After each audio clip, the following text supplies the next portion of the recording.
Summary of his first flight in Hindi. Writer Liam O Flaherty. छोटा समुद्री पक्षी अपनी बाहर निकली हुई चट्टान पर अकेला था। उसके दो भाई और बहन पहले ही दिन उड़ान भर कर जा चुके थे। यह उनके साथ उड़ने से डरता था। किसी प्रकार जब उसने चट्टान के किनारे पर दौड़ लगाई और पंख फड़फड़ाने का प्रयत्न किया तो वह डर गया।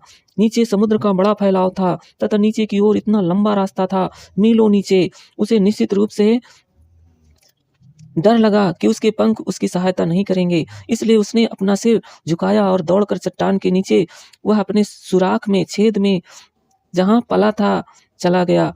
वहाँ वह रात को सोया, जबकि उसके भाइयों और छोटी बहन के पंख उसके पंखों से छोटे थे, जो भागकर किनारे तक गए। उन्होंने पंख फड़फड़ाए तथा उड़ गए थे, लेकिन वह डुबकी लगाने का साहस नहीं जुटा सका।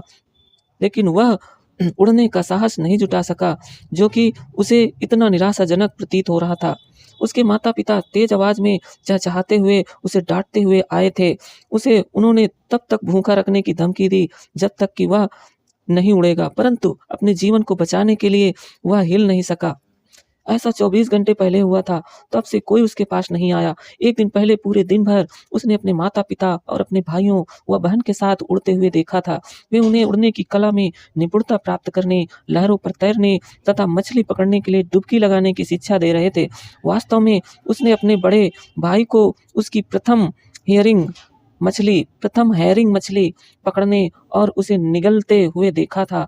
वह एक चट्टान पर खड़ा था, जबकि उसके माता-पिता गर्व से कूकते हुए चारों ओर चक्कर लगा रहे थे और सारी सुबह उसका पूरा परिवार उसकी कायरता की हंसी उड़ाते हुए सामने वाली चट्टान के बीच में चल रहा था। अब सूर्य आकाश में ऊपर चढ़ रहा था। उसकी चट्टान, जिसका मुंह दक्षिण की ओर था, पर तेज धूप थी। उसने गर्मी महसूस की क्योंकि उसने पहली रात से कुछ नहीं खाया था। वह धीरे से चट्टान के किनारे पर गया और एक टांग को पंखों के नीचे छुपाकर एवं दूसरी टांग पर खड़े होकर उसने अपनी एक आंख मूंद ली और फिर दूसरी, और उसने सोने का बहाना किया। फिर भी उसकी ओर कोई ध्यान नहीं दिया। उसने अपने भाइयों तथा बहन को अपनी गर्दनों में सिर छुपाकर पठार पर ऊँघते हुए देखा था। उसका पिता अपनी सफेद पीठ पर अपने पंखों को साफ कर रहा था, लेकिन उसकी माँ उसकी ओर देख रही थी। वह एक पठार पर ऊंची जमीन पर खड़ी थी तथा उसकी सफेद छाती आगे की ओर निकली हुई थी। कभी-कभी वह अपने पैरों में पड़ी मछली को काट रही थी तथा फिर अपनी चोंच को दोनों ओर से चट्टान पर रगड़कर साफ कर रही थी। भोजन के दृश्य ने उसे पागल बना दिया था। उसे इस प्रकार से भोजन को काटना कितना पसंद था। चोंच को इस प्रकार रगड़कर तेज करना कितना पसंद था। गा गा गा उसने कुछ भोजन अपने लिए लाने की माँ से प्रार्थना की। ग्वा कोल आह व्यंग करते हुए वह उत्तर में चिल्लाई, पर वह दुख से पुकारता रहा तथा 1 या 2 मिनट के पश्चात वह खुशी से चीखा। उसकी माँ ने मछली एक का एक टुकड़ा उठाया और वह उसकी ओर उड़ी। उत्सुकता से आगे झुका और अपने पैरों से चट्टान को पीटा, जैसे कि वह उड़ रही थी। उसके अधिक समीप जाने का प्रयत्न किया, परंतु जब वह उसके बिल्कुल सामने थी, वह रुक गए। उसके पंख गतिहीन थे। उसकी चोंच में मछली का टुकड़ा लगभग बच्चे की पहुंच में था। हैरान होते हुए उसने एक क्षण प्रतीक्षा की कि वह उसके